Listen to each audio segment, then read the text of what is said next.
경인중심 채널 헬로티비 뉴스입니다. 지난 5일 오전 9시 50분쯤 인천시 서구의 한 물류창고 신축 공사장에서 50대 남성이 감전사고를 당했습니다. 남성은 공사장 내 변압기를 철거하던 중 사고를 당한 것으로 확인됐는데요. 구조대는 화상을 입은 남성을 인근 병원으로 이송했습니다. 경찰은 안전수칙 준수 여부 등 정확한 사고 경위를 조사 중입니다. 지난 5일 오후 3시 10분쯤 부평구의 한 아파트에서 70대 남성이 7m 높이의 배수로에 빠졌습니다.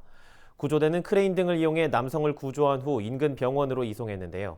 다행히 생명에는 지장이 없던 것으로 확인됐습니다. 남성은 배수로 위 낙엽을 쓸던 중 사고를 당한 것으로 알려졌는데요. 소방당국은 정확한 사고 경위를 조사 중입니다.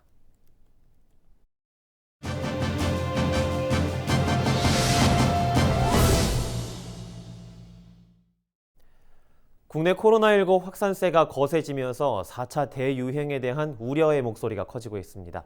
백순영 가톨릭대 의대 명예교수와 관련된 이야기 나눠보도록 하겠습니다. 교수님 안녕하십니까? 예, 안녕하세요.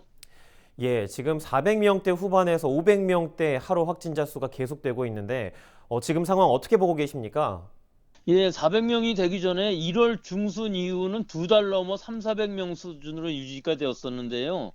이 하루 신규 확진자가 2주 전부터 421명으로 늘더니 지난주에는 477명까지 늘어나서 이 확산세가 확실해 보입니다. 근데 내용상으로도 우려스러운 부분이 많은데요. 우선 지역사회 무증상 감염 수준이 줄지 않고 있는 것과 감염 재생산 지수가 전국적으로도 1을 넘고 있고 감염 경로 불명의 환자 비율도 28%를 넘고 있고요. 또 지역사회에서 전파력이 강한 변이주들이 계속 나오고 있습니다. 하지만 긍정적인 지표도 있는데요. 이렇게 환자 수가 늘고 있는 데 비해서 위중증 환자 수는 90명대로 두 자릿수를 계속 유지하고 있고 사망률도 1.6%로 감소 추세를 계속 유지하고 있습니다. 사망률이 줄어드는 긍정적인 점도 있지만 역시나 무증상 환자가 늘고 감염 재생산 지수도 1이 넘어서 좀 걱정이 된다 얘기를 해주셨는데요. 특히 요즘은 유흥업소발 코로나19 감염이 좀 예사롭지 않은 것 같습니다. 부산 등 비수도권 비롯해서 서울 강남 일대 유흥업소 집단 감염도 이어지고 있는데 이 유흥업소라는 공간 특성상 관련 확진자 계속 늘어나고 있는 이유를 한번 짚어주신다면요. 예, 유흥업소는 이 출입자 관리를 아주 철저히 해야 되는데요. 이 특성상 출입자 관리가 쉽지 않아 보입니다.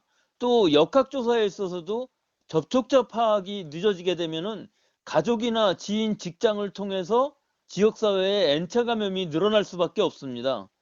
이와 같은 상황은 이것이 처음이 아니라 작년에 5월 달에 이태원 클럽발 집단 감염, 또 강남 룸사롱 집단 감염에서 이미 경험이 있었던 일인데요. 밀접 접촉자의 파악뿐만 아니라 지역사회에 이들과 접촉을 했었던 넓은 범위의 N차 감염의 고리를 끊기 위해서는 익명 무료 진단검사가 이루어짐으로 해갖고서 자발적으로 진단검사를 받는 협조가 있어야만 수습이 가능할 것으로 보입니다. 출입자 관리도 좀 어렵고 접촉자 파악도 늦어지기 때문에 꼭 확인을 해야 될 것 같습니다. 방역 당국이 남아프리카 공화국발 변이 바이러스 지역 감염 사례가 처음 확인됐다고 밝혔는데 지금 세계 곳곳에서 발견되고 있는 변이 바이러스에 대한 우려도 큰 것 같습니다. 예, 이게 아주 우려스러운 부분인데요. 우리나라에서 영국 이 변이 바이러스는 지역사회에서 발견된 적이 있었습니다만은 이 남아공 바이러스는 처음입니다. 우리나라에서 서울 강서구에서 6명의 확진자가 남아공 변이로 확진이 되었는데 지역사회에서 발견된 것이기 때문에 우리 방역당국의 통제 범위에 있었던 것이 아니죠. 이 남아공 변이 바이러스는 전파력이 강할 뿐만 아니라 기존의 코로나 바이러스 백신도 상당 부분 효과를 감소시킬 수 있기 때문에 우려가 크게 되고요. 특히 우리 지역사회에 있어서 이것들이 우세종이 된다면 굉장히 큰 문제가 될 수가 있습니다. 따라서 이런 변이 바이러스에 대한 철저한 접촉자 관리와 모니터링이 필요한 시기라고 볼 수 있겠습니다. 그렇군요. 이런 변이 바이러스뿐만 아니라 또 불안한 백신 수급 문제도 4차 유행을 가지고 올 수 있는 요소로 지적이 되고 있는데 정부가 2분기 예방접종 전략으로 1차 접종자 확대를 택했는데 정부의 전략 어떻게 평가하고 계십니까? 예, 우리 방역당국의 목표는 2분기까지, 즉 6월까지 1200만 명 접종을 목표로 하고 있는데 기확보된 물량은 사실은 890만 명 정도이기 때문에 계산상으로 봐도 300만 명분 이상이 좀 부족합니다. 하지만 아스트라제네카 백신인 경우에 있어서는 450만 명분, 즉 900만 회분이 확보가 되어 있는 상황이기 때문에 이것을 전부 1차 접종에 사용한다면은 사실 2분기까지는 문제가 없는데 7월부터 이제 2차 접종분을 상반기에 과연 확보할 수 있느냐 하는 것이 문제로 남습니다.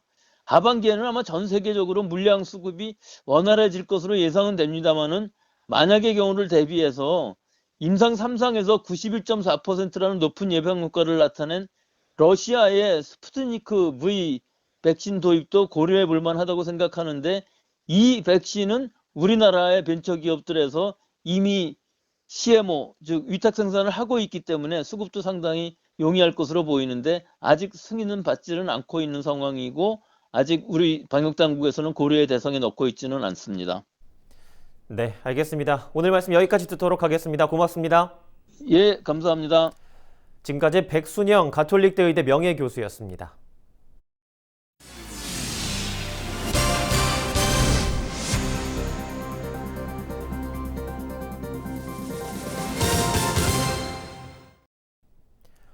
경기도가 산하 공공기관 7곳을 경기 동북부 지역으로 이전하겠다고 밝힌 바 있는데요. 이전 대상 기관 직원들의 반발이 점점 거세지는 모양새입니다. 기관 직원 10명 중 7명은 퇴직을 고려하고 있다고까지 했는데요. 경기도와 기관 직원 간의 입장이 첨예하게 맞서고 있습니다. 이지훈 기자입니다. 이번 3차 이전 대상 기관은 7곳, 모두 수원에 있는 기관들입니다. 경기도는 기관 직원들의 가족이 경기 동북부 지역으로 이주하는 것을 원칙으로 한다고 밝혔습니다. 불편이 따르겠지만 공익을 위해 감내해달라고 요청했습니다. 공공기관은 기본적으로 공적 목적을 위해서 존재하는 것이고 사기업과는 다르다라는 점을 감안해서 공공기관 이전 취지에 따라서 불편하시더라도 해당 지역으로 이주해서. 하지만 직원들의 생각은 달랐습니다. 경기도 공공기관 노동조합이 지난달 10일부터 5일간 이전이 예정돼 있거나 이미 확정된 기관 직원들을 대상으로 설문조사를 한 결과 응답자의 75.6%가 기관이 이전하더라도 주거지를 옮기지 않겠다고 답했습니다. 직원들의 이런 반발은 공공기관 이전 효과를 반감시키는 요소로 작용할 수 있습니다. 경기도의 기관 이전 발표에 퇴직을 생각했느냐는 질문에 응답자의 70% 가까이가 퇴직을 고려하고 있다고 답했습니다. 퇴직을 심각하게 고려하고 있다고 답한 직원 중엔 30대가 가장 많았고 40대 직원들이 뒤를 이었습니다. 네, 이 직원들이 퇴직하게 된다면 당장 기관의 역할을 제대로 수행하기가 힘들 것이고, 그리고 새로운 직원이 들어온다고 하더라도 하루아침에 그 업무를 숙달할 수 있는 게 아니거든요. 그래서 이런 점은 도민의 이제 피해로 이어지는 거죠. 직원들은 이번 설문조사에서 이재명 표장사에 놀아나고 싶지 않다. 경기도 공공기관 이전은 이재명 지사의 정치적 목적 달성을 위한 전략적 판단이다라는 등등의 의견을 냈습니다. 헬로티비 뉴스 이지훈입니다. 인천시가 불공정 거래 행위 근절을 위한 5개년 계획을 마련했습니다. 인천 이음 활성화와 동물병원 진료비 불공정 개선 등이 계획에 포함됐습니다. 이하영 기자의 보도입니다. 인천시가 인천을 공정경제 선도도시로 만들기 위해 5개년 계획을 수립했습니다. 불공정 거래 관행 근절로 공정한 시장 질서를 확립하기 위해서입니다. 인천 공정경제 5개년 계획은 공정거래, 상생 및 소비자, 노동 등 3개 분야로 구성돼 31개 과제가 추진됩니다. 공정거래 분야에서는 건설, 제조업, 문화예술 분야 등의 불공정 거래 관행 개선을 위해 힘쓰기로 했습니다. 소상공인 판로 지원을 위한 공공배달앱 서비스를 확대하고 가맹사업 정보공개서 현장 모니터링 사업을 추진합니다. 상생 및 소비자 분야엔 인천 굿즈, 인천 이모를 확대 운영해 소상공인의 판로를 지원하기로 했습니다. 또 창업 생태계 활성화를 위한 창업기업 기술보호 사업과 전자상거래 증가에 따른 소비자 권익보호, 피해구제 사업도 진행합니다. 노동 분야에선 영세기업을 보호하고 안전한 노동환경을 조성하기 위해 취약 분야 종사자들의 법률 상담 및 교육이 지원됩니다. 시는 31개의 5개년 사업 중 9개 과제를 올해 중점 과제로 선정했습니다. 여기엔 분과별 3개의 추진 과제를 정해 공정거래 분과에선 청년 일자리 연계 방안 연구, 공공배달앱 추진, 상생 및 소비자 분과에선 지역화폐 활성화 방안, 동물병원 진료비 불공정 개선, 노동분과에선 산업단지 노후화에 따른 산단 대개조 등을 선정했습니다. 시는 선정한 9개 과제를 수도권 공정경제협의체 공동협력과제로 제안해 추진할 계획입니다. NIB 뉴스 이하영입니다. 쓰레기 감축은 이미 시대적 과제입니다. 인천시도 이에 맞춰 친환경 자원순환 정책을 추진 중인데요. 부평구도 친환경 자원순환 정책에 동참하고 나섰다고 합니다. 이재필 기자가 보도합니다. 부평구청 입구, 일회용품 사용을 자제하자는 캠페인 활동이 한창입니다. 한 남성이 일회용 커피컵을 들고 청사 안으로 들어가려 하자 곧바로 제지당합니다. 죄송하고 식사 좀 드시고 네. 이거 재활용은 또 해야 되니까 깨끗이 닦아서 할 수 있도록. 일회용품이라든가 또 이제 일반 쓰레기 같은 거는 이제 들을 수는 없고요. 작은 거지만 저희 공무원부터 시작해서 전 구민들, 전 시민들이 합심해서 이제 쓰레기를 줄이는데 정책적으로 지금 그 일환에 협조하기 위해서 시작을 하게 됐습니다. 부평구청이 친환경 자원순환 청사로 새롭게 태어났습니다. 청사에서는 일회용품을 사용할 수 없고 여기에 음식물 쓰레기와 자원 낭비 없는 이른바 산무 정책을 실현합니다. 인천시가 쓰레기를 줄이기 위한 친환경 자원순환 정책을 추진 중인 가운데 부평구도 이에 동참하기 위해 청내 문화부터 정비하고 나선 겁니다. 아시다시피 이 쓰레기 처리하는 비용이 막대한 예산, 주민들의 세금이 들어가고 있는 실정이고 앞으로 더 늘어날 것 같다라는 생각입니다. 이러한 상황에서 우리 공적 영역인 부평구 청사부터 일회용품 없고 자원 낭비 없고 음식물 쓰레기가 없는 청사로 함께 만들어 나가자. 산무 실천은 부평구청을 포함해 부평구 산하 모든 공공기관에 적용됩니다. 헬로티비 뉴스 이재필입니다. 인천시가 지방세 체납자의 은닉재산 정보를 제보한 시민에게 최고 1억 원의 포상금을 지급합니다. 인천시는 지난 2018년 체납자의 은닉재산을 제보받아 7천만 원을 징수하고 제보한 시민에게 포상금 1천만 원을 지급한 바 있는데요. 시민 제보는 전자고지 납부 시스템인 인천 이택스를 통해 할 수 있습니다. 특히 제보할 때는 회계 서류와 관련 장부 등 구체적인 증빙 자료를 제출해야 하며 제보자의 신원은 철저하게 비밀 보장됩니다. 자세한 내용은 인천시 납세 협력 담당관실로 문의하면 됩니다.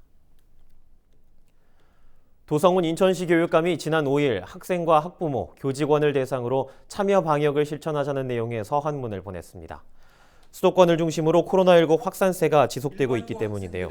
도 교육감은 서한문에서 봄이지만 코로나19로 인해 우리는 일상을 회복하지 못하고 여전히 새로운 환경 속에 살고 있다며 무엇보다 스스로 참여 방역을 실천하여 서로의 안전과 건강을 지켜야 한다고 당부했습니다.